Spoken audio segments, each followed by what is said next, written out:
কেন রে বেলাল, কি জন্য তুমি মদিনায় থাকবা না?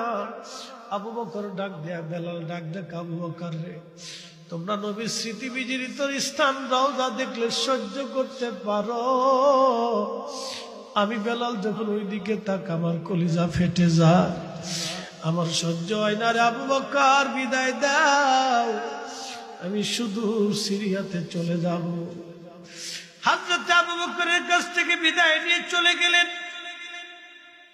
বহুদিন সিরিয়ার দামেস্কে বেলাল স্বপ্নের করে দেখতেছে রাহমাতুল লিল আলামিন তশরিফ আনছে।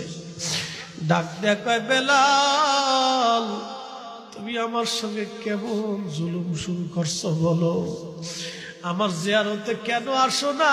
বেলাল আমি নবীর জিয়ারত করার জন্য।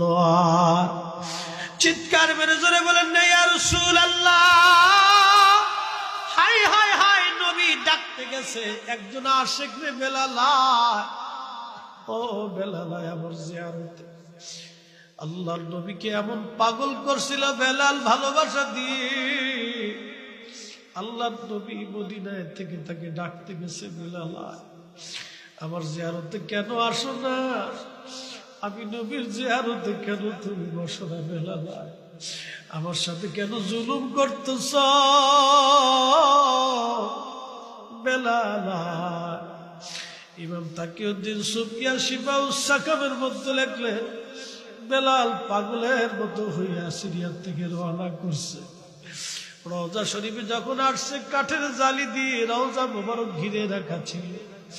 নবীরে পাগল রওজা শরীফের কাঠের জালি মোবারকের সঙ্গে মাথা ঠেকায় গুনগুন করে কান্দে আর বলে, ইয়া রাসূলুল্লাহ, গোলাম হাজির, গোলাম আপনার কদম মোবারকে হাজির হয়ে গেছে। আপনি আসতে বলেছিলেন, আমি আসছি।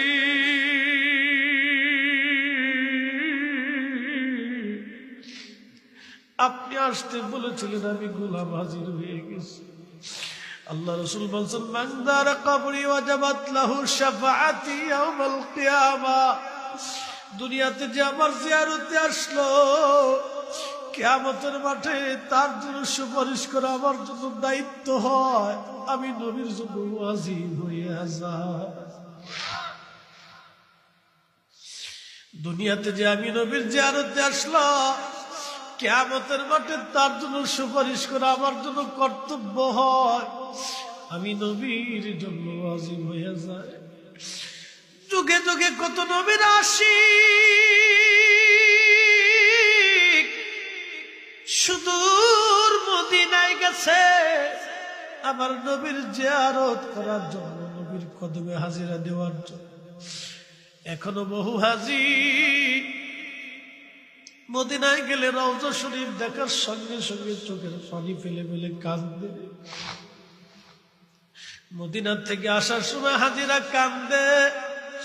অনেক গরিব হাজিরে দেখছি মদিনায় রওজা মুবারকের দিকে তাকায় কান্দার, বলি, ইয়া রাসূলুল্লাহ, জীবনে আর কোনদিন আপনি নবীর কদমে আসার আর বুঝি সুযোগ আমার হবে না।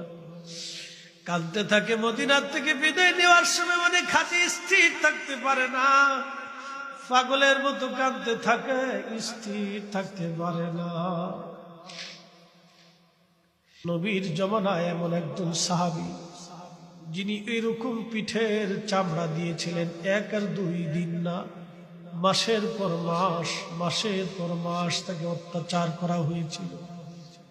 ইসলামের জন্য, কালেমার জন্য, রাসূল প্রেমের জন্য একজন সাহাবীর দিনের পর দিন পিঠের চামড়া টেনে টেনে উঠানো হয়েছিল। তারপরেও তিনি মিথ্যার কাছে মাথা নত করেন নাই। তিনি হযরতে বেলাল, একজন কৃতদাস ছিলেন। বর্তমানে কেনিয়া, ঘানা, ইথিওপিয়া এই অঞ্চলটাকে হাবশি বলা হতো। এই হাবশি অঞ্চলে একজন কৃতদাস ছিলেন বেলাল রাদিয়াল্লাহু আনহু। হযরতে বেলাল মক্কা নগরে কৃতদাস হয়ে আসলেন।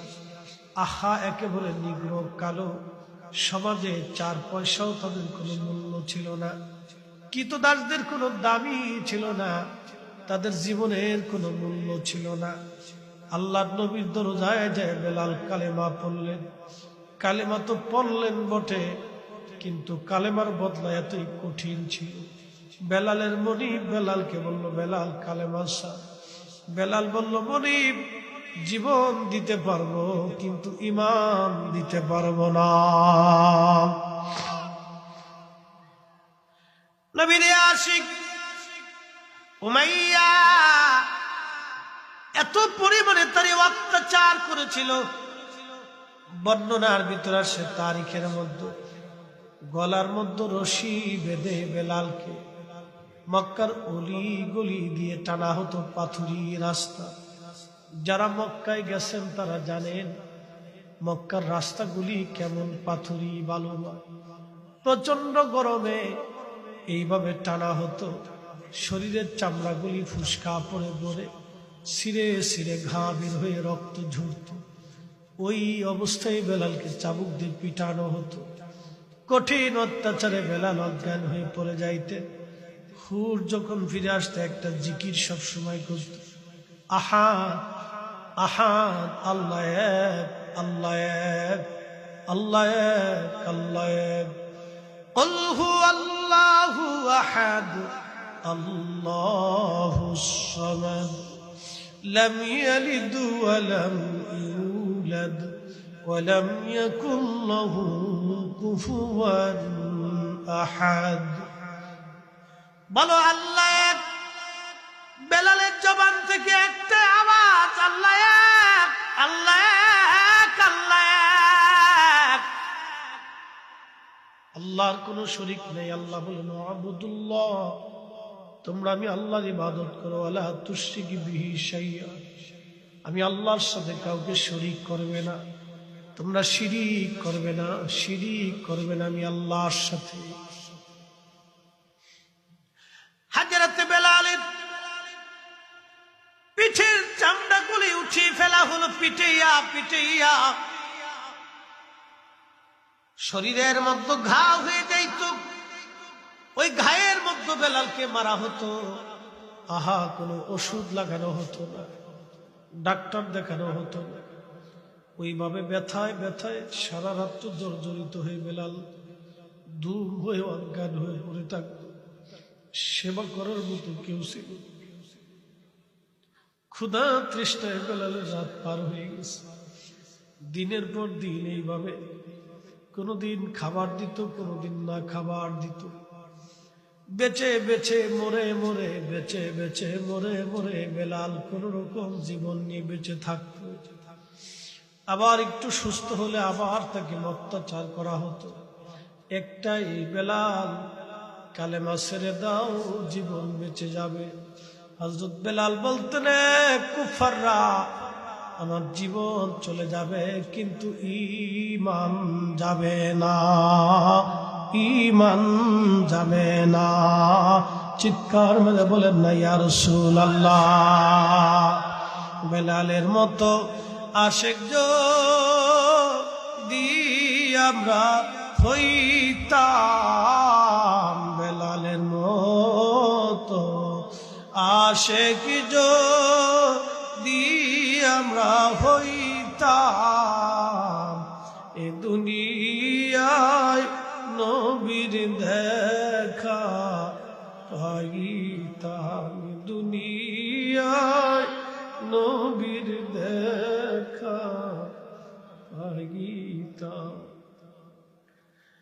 হযরতে আবু বকর ডেকে বললেন, হুজুর, বেলালের অত্যাচারের দৃশ্য দেখে আর কলিজায় মানে না। নবীজি অনুমতি দিলে বেলালকে মুক্ত করে আনতাম। আল্লাহর নবী বললেন, যাও, আমার বেলালকে যে মুক্ত করে আনবে আমি নবী তাকে জান্নাতের ওয়াদা দিলাম। হযরত আবু বকর দৌড়ায় গেলেন। তৎকালীন জমানায় 1টা টাকা 2টা টাকা না, 40,000 দিরহাম দিয়ে হযরত বেলালকে উমাইয়ার কাছ থেকে কিনে নিয়ে আসলেন, মুক্ত করে দিলেন, আজাদ স্বাধীন করে দিলেন বেলালকে। স্বাধীন হয়ে যাওয়ার পরে নবীজি হিজরত করে মদিনায়, বেলাল ও মদিনায় আজানের প্রবর্তন হলো। আল্লাহর নবী বলেন, সাহাবীরা, বেলাল হলো মুয়াজ্জিন। হযরতে বেলালকে মুয়াজ্জিন বানানো হলো দুনিয়ার কোনো লেখাপড়ার জন্য না, বংশ আর কলিনের জন্য না, অর্থকরীর জন্য না,